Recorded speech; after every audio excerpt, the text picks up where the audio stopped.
Amados, boa noite. A graça e a paz do Senhor estejam com todos. É uma grande alegria podermos estar aqui nesta noite, clamando a Deus pela sua iluminação, pela sua ação nas nossas vidas, para que a gente seja edificado pela palavra que é santa, que é perfeita e que é eficaz.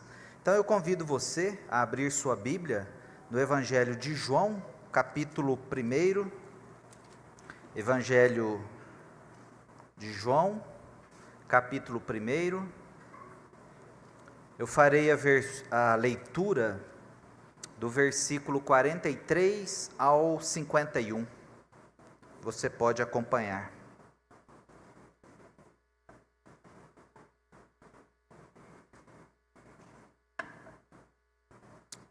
Evangelho de João, capítulo 1, versículo 43 ao 51. Assim está escrito: No dia imediato, resolveu Jesus partir para a Galiléia e encontrou a Filipe, a quem disse: Segue-me.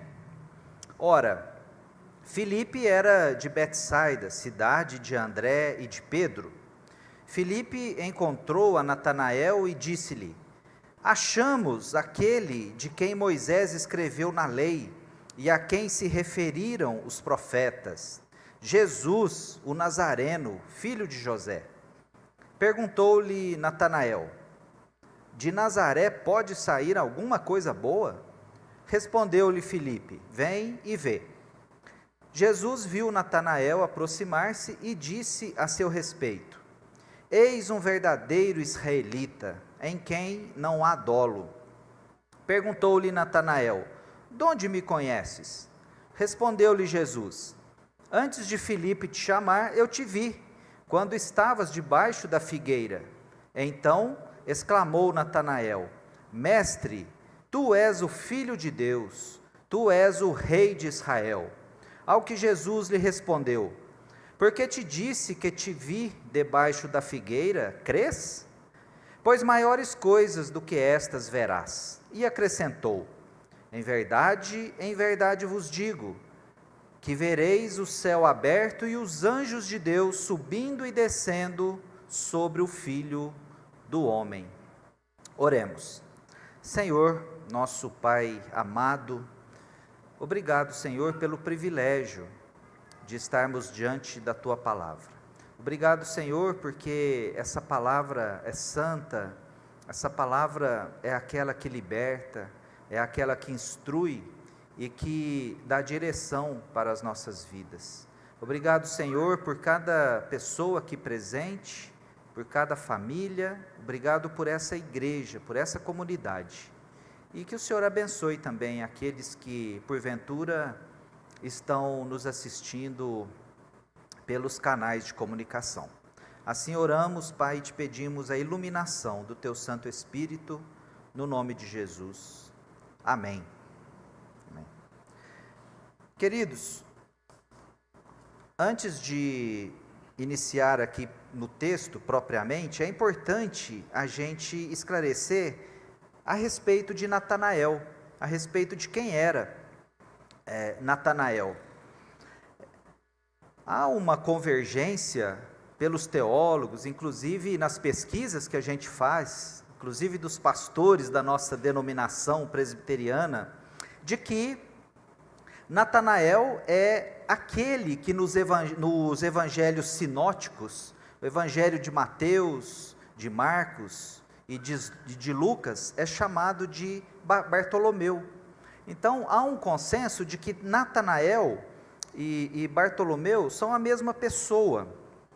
O nome de Natanael, ele só é citado aqui no Evangelho de João, ele não é citado nos outros 3 evangelhos.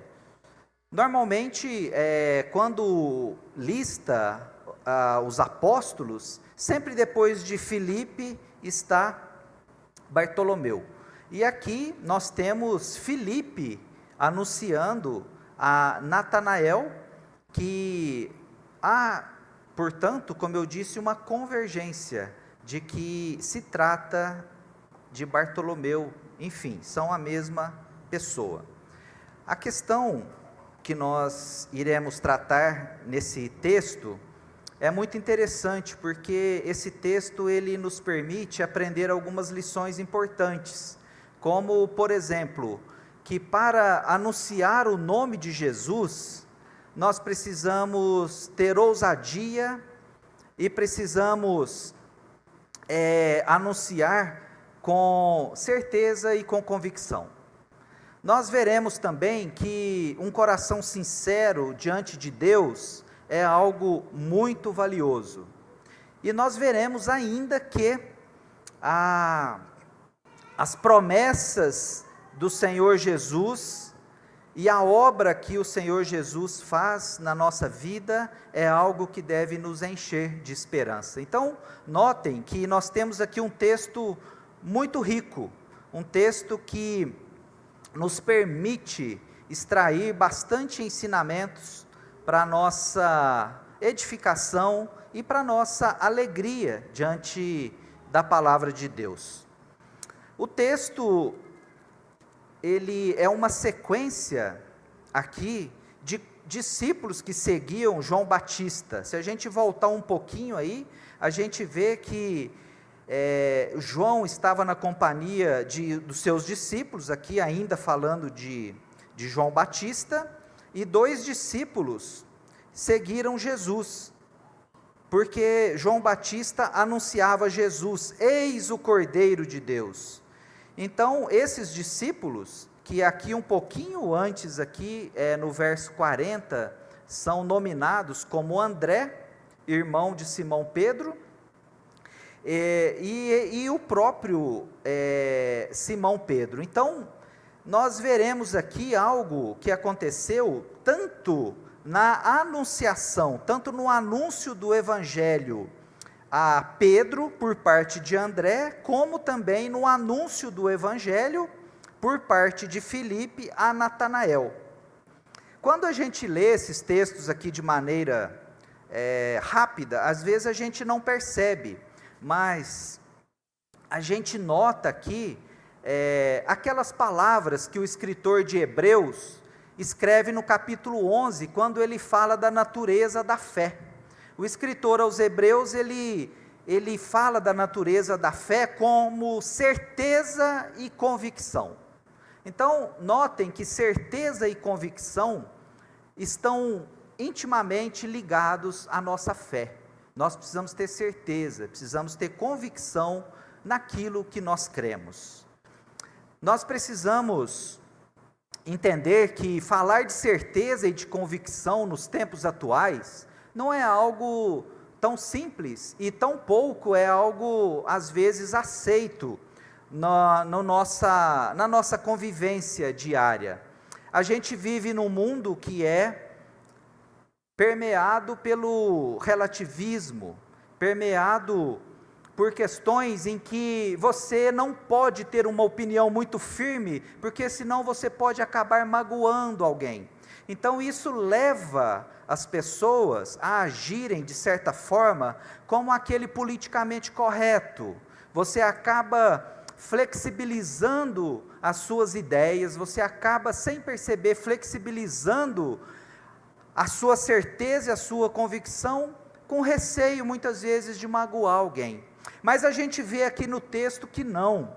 No verso 41, a gente vê aqui que André achou primeiro a seu irmão Simão, que era Pedro, a quem disse: achamos o Messias, que quer dizer o Cristo, e o levou até Jesus. E Jesus olhou para Pedro e disse: tu és Simão, filho de João, tu és chamado Cefas. Então notem aqui que André, ele não foi tímido ao anunciar o Senhor Jesus para o seu irmão. Ele disse: achamos o Messias. E do mesmo modo, quando a gente chega aqui no verso 44 e 45, diz que Filipe, que era de Betsaida, da cidade de André e Pedro, ele encontra Natanael e disse: achamos aquele a quem Moisés escreveu na lei, a quem se referiram os profetas, Jesus o Nazareno, filho de José. Então notem que aqui nós temos algo interessante, que inclusive hoje na escola dominical foi falado aqui, que o cristão ele tem que ter ousadia no anúncio da palavra. O cristão ele tem que ter coragem, ele tem que ter intrepidez. A Bíblia usa a palavra intrepidez em relação aos apóstolos. A gente nota isso em Atos capítulo 4, verso 13, em relação a Pedro e João. A gente também nota isso em Hebreus capítulo 10, 19, que nós devemos, pelo sangue de Jesus, nós temos que ser intrépidos. Então notem que tanto André como Filipe, aqui eles foram ousados, eles exerceram sem timidez a sua certeza e a sua convicção. Eles não disseram aqui: olha, venham cá, eu vou mostrar alguém para vocês que, quem sabe, pode até ser o Cristo, pode até ser o Messias. Não, eles já disseram: achamos o Messias. Então nós devemos levar isso em consideração, nós devemos levar isso em consideração toda vez que você está anunciando a palavra de Jesus, todas as vezes que você está anunciando o próprio Jesus, as obras que Ele realizou na sua vida, nós devemos dizer bem alto: achamos o Senhor, e nós devemos complementar com o que nós cantamos aqui: por isso eu sou livre, porque Jesus é aquele que liberta. Então nós temos que fazer isso de maneira convicta, com certeza, porque o Senhor Jesus é aquele a quem se referiram os profetas. O Senhor Jesus é o Filho de Deus, aquele que por intermédio do seu sacrifício nos reconciliou, aplacou a ira do nosso Deus, aquele que a Bíblia descreve como a propiciação pelos pecados daqueles que creem. Então, para anunciar esse Deus, para anunciar esse Messias, para anunciar Jesus, nós não podemos ser tímidos, nós não podemos anunciar de qualquer maneira, como se não fizesse diferença. Nós precisamos nos espelhar aqui como André e como Filipe, e dizer em alto e bom som: achamos o Senhor Jesus. E o texto prossegue, meus irmãos, e aqui nós temos também uma pergunta que Natanael fez: de Nazaré pode sair alguma coisa boa?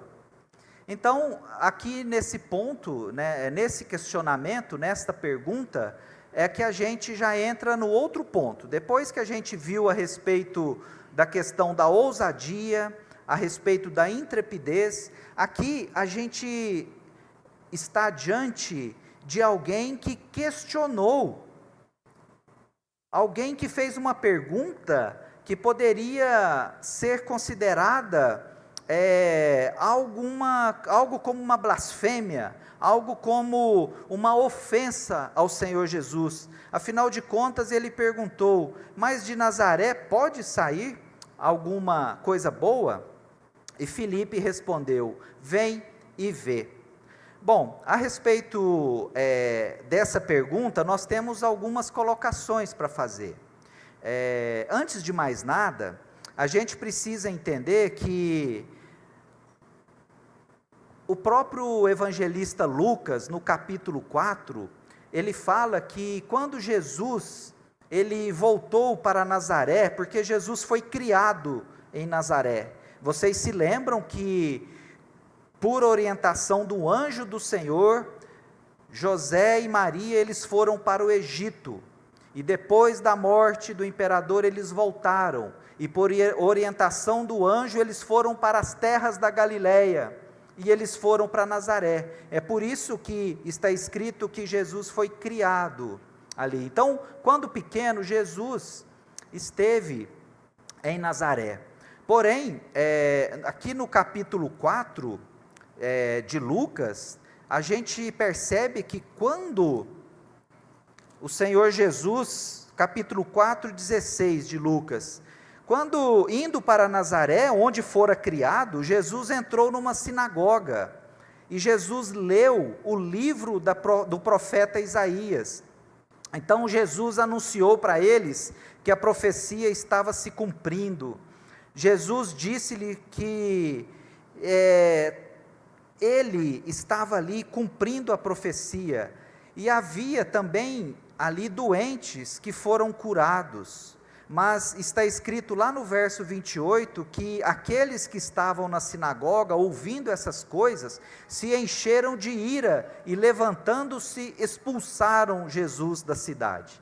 Então veja que essa pergunta aqui a respeito de Nazaré, ela tem alguns pontos. Primeiro, Jesus ele foi rejeitado lá, na cidade de Nazaré, e a gente sabe também que o profeta Isaías, no capítulo 9, quando ali fala do nascimento do reino e do príncipe da paz, Isaías capítulo 9, verso 1 diz assim: mas para a terra que estava aflita, não continuará a obscuridade. Deus, nos primeiros tempos, tornou desprezível a terra de Zebulon e a terra de Naftali, mas nos últimos tornará glorioso o caminho do mar, além do Jordão, Galiléia dos gentios. Então veja, Nazaré também era conhecido como Galiléia dos gentios, porque ali tinham poucos judeus, a maioria da população ali era gentia. Você deve se lembrar que todo aquele que não era judeu era gentio. E quando o profeta Isaías fala ali de Naftali, Zebulon, é mais especificamente a Cafarnaum, mas acontece que é tudo na Galiléia. Então ali a gente tinha a terra, por exemplo, de Natanael, que era Caná. O próprio João, aqui no capítulo 21, ele fala que Natanael era de Caná, da Galiléia, e que ficava a cerca de 10 quilômetros ali de Nazaré. Então, existem algumas possibilidades aí que justificam essa desconfiança aqui de Natanael, a respeito do fato de que da possibilidade de sair alguma coisa boa de lá. Mas acontece que o surgimento de Jesus em Nazaré se encaixa com a descrição de humildade apresentada nos evangelhos. A maioria tinha essa noção, e a gente não pode deixar de considerar também que poderia ser apenas um ditado local motivado, às vezes, pelo ciúme de uma cidade em relação a outra. Mas o fato é que Nazaré tinha essa pecha, tinha essa característica de ser considerado algo nada nobre. Então, essa pergunta de Natanael tem alguma coisa a ver com isso. Porém, a gente nota que Jesus viu Natanael aproximar-se e disse a seu respeito: eis um verdadeiro israelita, em quem não há dolo. Bom, a respeito disso, a gente percebe aqui aquilo que nós temos nas Escrituras. Por exemplo, no primeiro livro de Samuel, capítulo 16, verso 7, onde está escrito que o Senhor, Ele não atenta para a aparência, nem 16 verso 7, isso, porque o Senhor não vê como vê o homem, o Senhor vê o exterior, o homem vê o exterior, porém o Senhor o coração. E algo muito semelhante também está escrito no Evangelho de João, também, no capítulo, eu pedi para projetar aí o de João também, que agora me fugiu aqui, já vai projetar, exatamente, João 7, 24, não julgueis segundo a aparência, e sim pela reta justiça. Então a gente nota aqui que o Senhor Jesus, Ele julgou Natanael pelo coração, Ele não julgou Natanael pelo que ele disse. O Senhor Jesus, ele percebeu aqui algo em Natanael, que é algo muito interessante, que é a sinceridade. A sinceridade de Natanael, ela prevaleceu sobre qualquer possibilidade de ofensa ao Senhor Jesus, por meio dessa pergunta. Então, nós tiramos algumas lições importantes daqui. A partir do momento que Deus, o próprio Senhor Jesus, ele disse que Natanael era um verdadeiro israelita, o Senhor Jesus, então, ele considerou como uma dúvida razoável, uma dúvida justa a pergunta que ele fez. Então, notem que, muitas vezes, nós podemos agir como Natanael, nós podemos colocar diante de Deus uma dúvida, mas que aquilo pode ser uma dúvida justa, uma dúvida em que o Senhor entende, e Ele não nos terá como alguém que está blasfemando ou duvidando. Meus irmãos, a questão da sinceridade, de um coração sincero, é algo fundamental, é algo muito importante diante de Deus. A gente precisa considerar que um coração sincero, ele não teme se encontrar com a verdade. Eu vou ter que dar um exemplo pessoal aqui para vocês entenderem o que eu estou dizendo. Na minha profissão, eu faço lá minhas audiências, então chega uma determinada audiência em que as partes têm que levar testemunhas. E quando eu chego com as testemunhas lá do meu cliente, as testemunhas estão muito nervosas. Elas estão muitas vezes tremendo de estar ali na frente do juiz e ter que prestar um depoimento. E desde os primeiros tempos de profissão, eu aprendi como acalmar uma testemunha. É muito simples. Eu chego para a testemunha e falo assim: escuta aqui, você estava lá nesse período, nesse horário, você viu essas coisas? Sim, eu estava lá e eu vi. Certo, então tá bom. Deixa eu te falar uma coisa. Falar a verdade é fácil, mentir é que é difícil. E ninguém está aqui pedindo para você mentir. Eu só quero que você diga a verdade. Então você pode se acalmar. Aí a pessoa fala: ufa, então eu estou aqui para dizer a verdade? Claro. Se alguém te pediu para mentir, esquece. Eu sou advogado aqui, eu estou te pedindo, fala a verdade. Aí até a pessoa se acalma. Então veja, muitas vezes nós somos assim diante de Deus. A sinceridade do nosso coração, ela não deixa gerar temor de nós nos encontrarmos com o Senhor. Ela não deixa gerar temor de nós nos encontrarmos com a verdade. E outra coisa que a sinceridade produz no nosso coração é a serenidade, é a tranquilidade. A sinceridade, ela expõe as virtudes, e nós percebemos aqui que Natanael, ele recebeu um dos maiores elogios que alguém recebeu na Bíblia. Olha que o Senhor Jesus disse para ele: és um verdadeiro israelita. Isso daqui foi uma grande honra que Natanael recebeu, foi um elogio inigualável.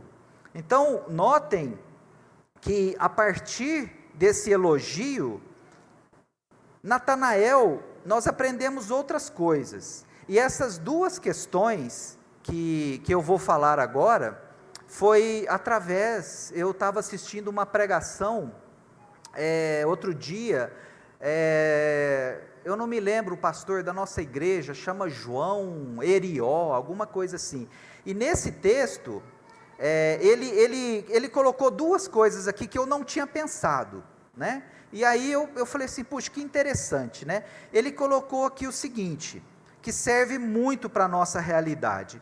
Diante de um elogio como esse,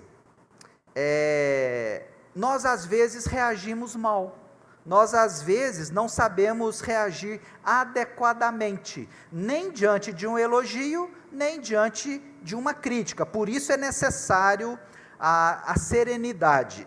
Então, meus irmãos, notem que diante de um elogio do Senhor Jesus, Natanael, ele se manteve sereno, ele não se desconcertou. Então, você sabe aquela situação em que às vezes alguém faz um elogio para você e você fica todo desconcertado? Parece que aquilo não foi um elogio, parece que foi uma ofensa, né? Então, a gente nota que às vezes nós reagimos de maneira equivocada diante das coisas, né? Eu vejo às vezes, por exemplo, um pastor vem, prega uma mensagem edifica a igreja, aí quando está na porta lá, alguém fala: pastor, que mensagem linda, que mensagem maravilhosa, edificou minha vida, né? Tem pastor que não abre a boca, fica assim como se aquilo fosse errado. Gente, não é errado receber um elogio. O errado é você receber um elogio e aquilo ali te envaidecer, aquilo ali te desconcertar. Mas nós devemos aprender, assim como Natanael recebeu um grande elogio de Jesus, nós devemos aprender também a receber um elogio quem sabe do próprio Senhor Jesus. Se alguém elogiar o que você fez, aceite, como a gente costuma dizer aí, receba o elogio, porque é bênção, não há problema em receber o elogio. E a mesma situação se aplica, por exemplo, numa crítica. Quando a gente recebe uma crítica também, a gente não deve sair espumando também, a gente deve manter o ânimo sereno, tentar entender aquela crítica, receber a crítica e tentar melhorar, porque nós veremos aqui, um pouquinho mais abaixo, que o Senhor Jesus, ele elogiou Natanael, mas ele corrigiu Natanael também. Então veja que Jesus atuou nas duas pontas aqui com Natanael. E o Senhor Jesus ainda disse mais a Natanael: em quem não há dolo, ou seja, o Senhor Jesus não viu dolo na intenção de Natanael.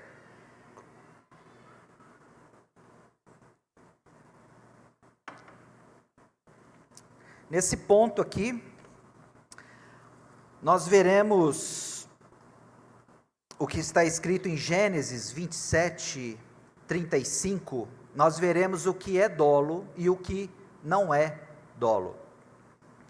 Em Gênesis, capítulo 27, verso 35, aquela situação ali entre Jacó e Esaú, e está escrito: respondeu-lhe o pai: veio teu irmão astuciosamente e tomou a tua bênção.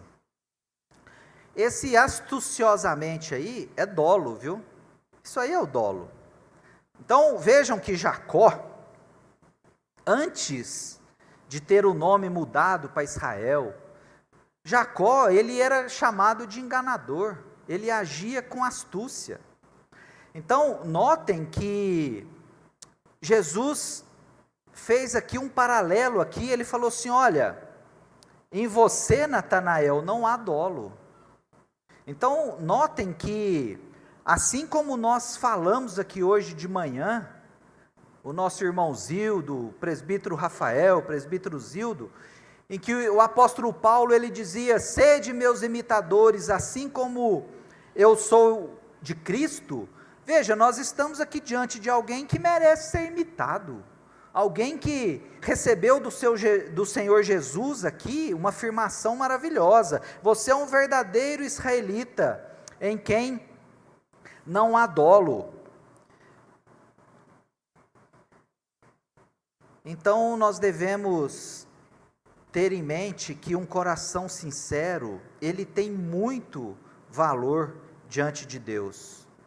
E aqui, quando o Senhor Jesus diz a Natanael que ele era um verdadeiro israelita, Jesus estava dizendo no sentido de que ele estava para encontrar aquele que Israel aguardava.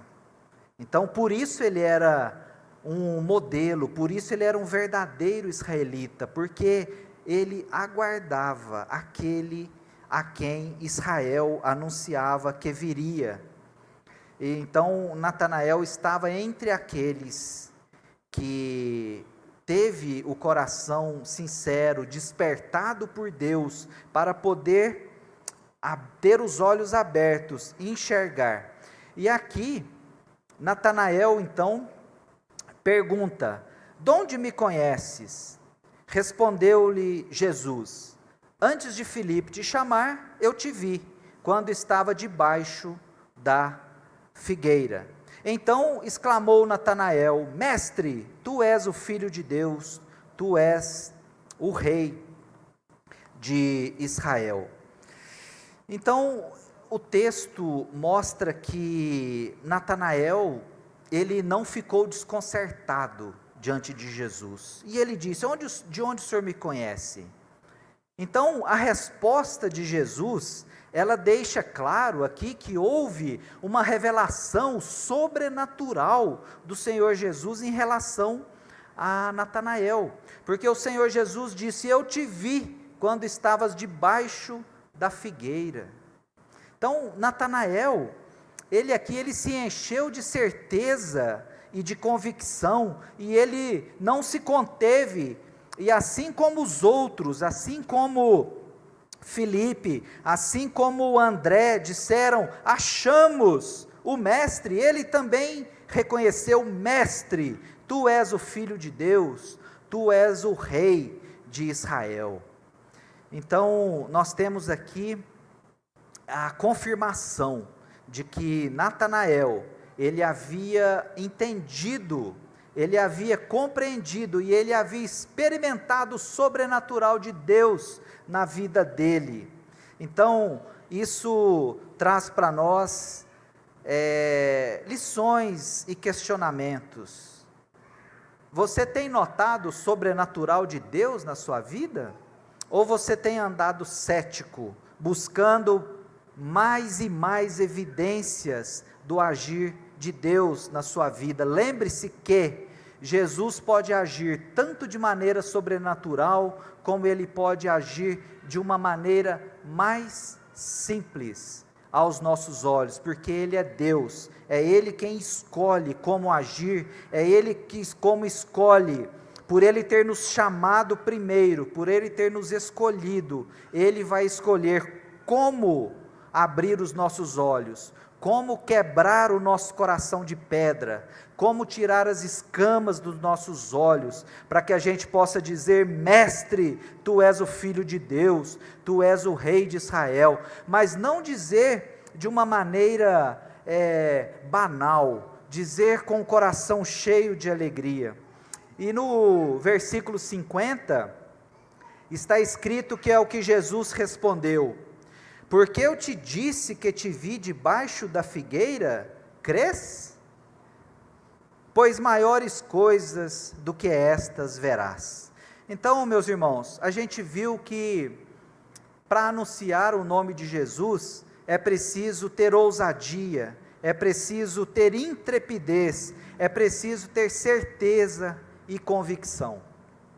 A gente viu que um coração sincero diante de Deus é algo extremamente valioso, porque o Senhor Jesus, assim como Ele disse para Natanael que ele era um verdadeiro israelita, Ele pode dizer para você: você é um verdadeiro filho de Deus, você é um verdadeiro cristão, você é aquele despenseiro fiel, você será encontrado fiel na minha volta. E nós vemos aqui o terceiro ponto, que diz respeito a como as obras de Deus na nossa vida nos fazem crer, e a promessa de Jesus nos enche de esperança, porque Ele diz que maiores coisas do que estas vocês verão. Meus irmãos, aqui Natanael, de certa forma, ele estava apegado ao momento em que ele estava embaixo da figueira. Então o Senhor Jesus, conhecendo o coração dele, perguntou: por que eu disse que te vi debaixo da figueira, você crê? Né?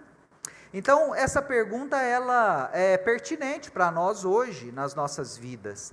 Provavelmente você que está aqui já teve uma experiência com Deus. muito provavelmente você tem a sua figueira. Eu não sei qual é a sua figueira, mas você deve ter a sua figueira na qual você está apegado. E por conta dessa figueira que você tem, você crê. Você fala: nossa, Deus já fez aquilo na minha vida. Olha, eu tenho certeza que tal acontecimento foi o mover de Deus, foi a obra de Deus na minha vida.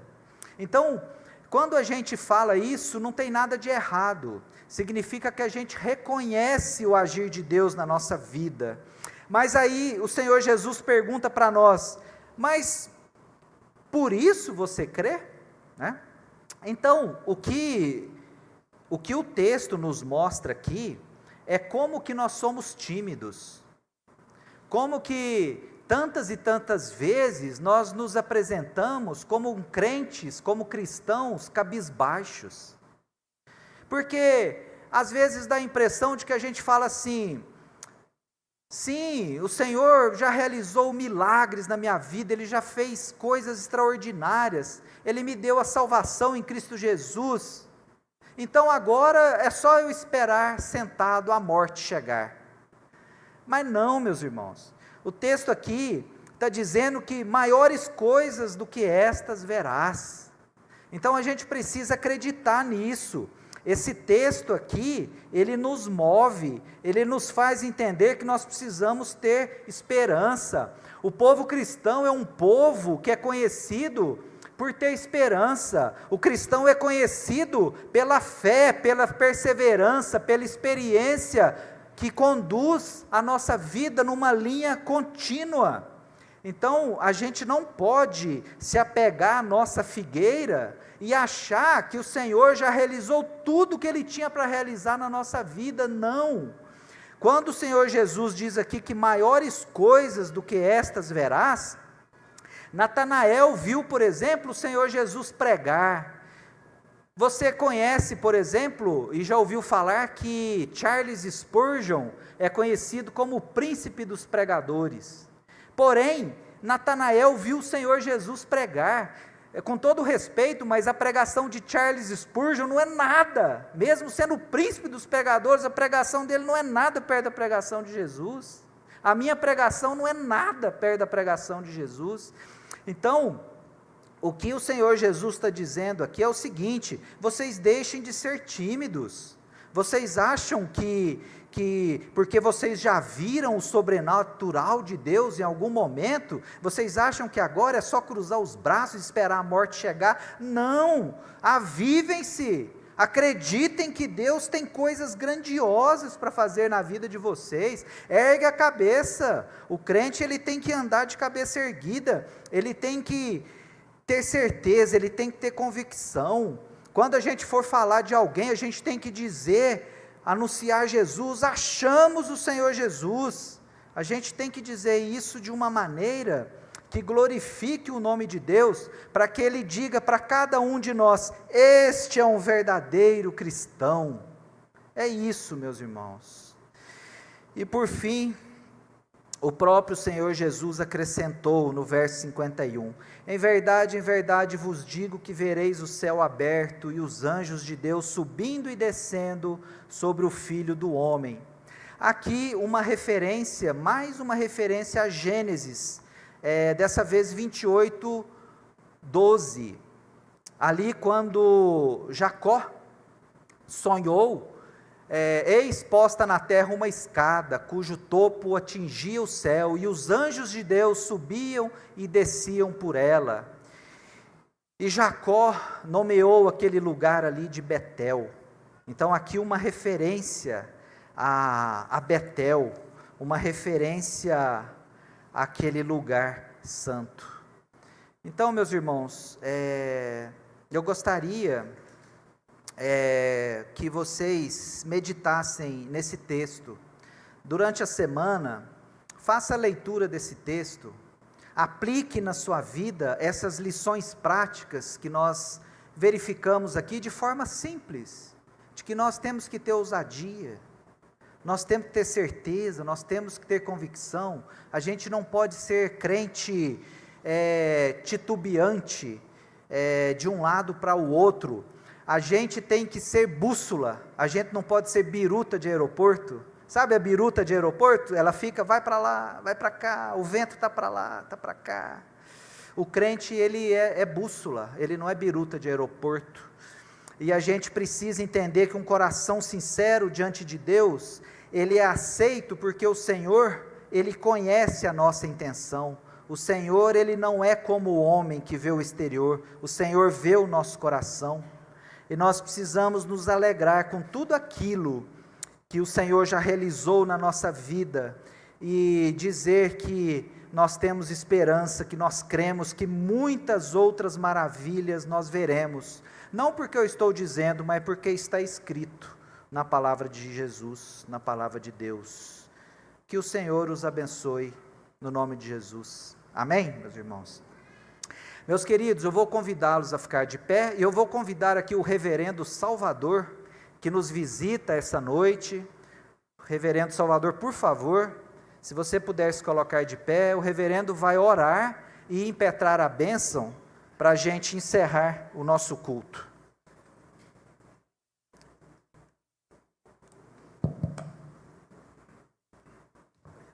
Meus irmãos, o reverendo Salvador, ele está aqui com a esposa Fátima. Quem não conhece, o reverendo Salvador e a Fátima, eles são pais da Érica, a esposa do André, filho da Nana e do pastor Célio. Aliás, o nosso abraço para o pastor Célio, que deve estar nos assistindo lá no hospital, no leito do hospital. Infelizmente, ele está internado, mas que o Senhor esteja lá com ele e cure esse teu servo, para que logo, logo ele esteja novamente aqui com a gente. Então, o nosso reverendo aqui irá orar e impetrar a bênção. Muito obrigado pela sua presença, da sua esposa aqui com a gente. Eu quero trazer um abraço da Igreja Presbiteriana Filadélfia em Itatiba, passando por lá, dê encostada lá em casa para nós podermos tomar um café, tá? Será um prazer receber você lá. A Igreja Filadélfia em Itatiba tem 1 ano, nós já estamos com a congregação. Amém. Deus abençoe ricamente a vocês. Deus abençoe o reverendo Célio, que está nesse leito de enfermidade. Deus há de curar, Deus há de abençoar a sua vida. Que Deus derrame graça sem medida sobre todos nós. Vamos orar. Papai querido, muito obrigado. Muito obrigado, ó Pai, porque nós precisamos ser ousados para poder anunciar o Evangelho. É tão fácil, meu Pai. Não precisamos, ó Pai, conhecer teologia para poder, ó Pai, dizer do amor que o Senhor tem para conosco. Amém. Basta apenas, ó Pai, convidar amigos, parentes, vizinhos, até mesmo os nossos inimigos, e dizer para ele: achamos Jesus, e Jesus fez o melhor por mim, está fazendo o melhor por mim, está me dando a salvação, e pode dar a salvação para você também. Que possamos, ó Pai, anunciar Cristo Jesus em todo lugar, em toda situação, e que o Senhor, ó Pai, possa abençoar esta igreja. Abençoe, meu Pai, o pastor que está de férias, está voltando, que o Senhor, ó Pai, derrame graça sem medida sobre as nossas vidas. Rogamos, ó Pai, pela vida do reverendo Célio. Ó Pai querido, estenda a tua mão santa, poderosa sobre a vida dele, e abençoe em nome de Jesus. Tu és, ó Pai, o médico dos médicos. Tu podes, ó Pai, restaurar a saúde dele, trazê-lo de volta para casa com muita saúde. E abençoa, meu Pai, esta mensagem para que possa ficar gravada em nossos corações e possamos, ó Pai, anunciar Cristo Jesus como único e suficiente Salvador das nossas vidas. Em Cristo Jesus oramos e agradecemos ao Senhor. Que a graça do Senhor Jesus Cristo, o amor de Deus, o nosso Pai, e as consolações eternas do Espírito Santo de Deus seja hoje com todo o povo de Deus para todo sempre. Amém. Amém. Amém.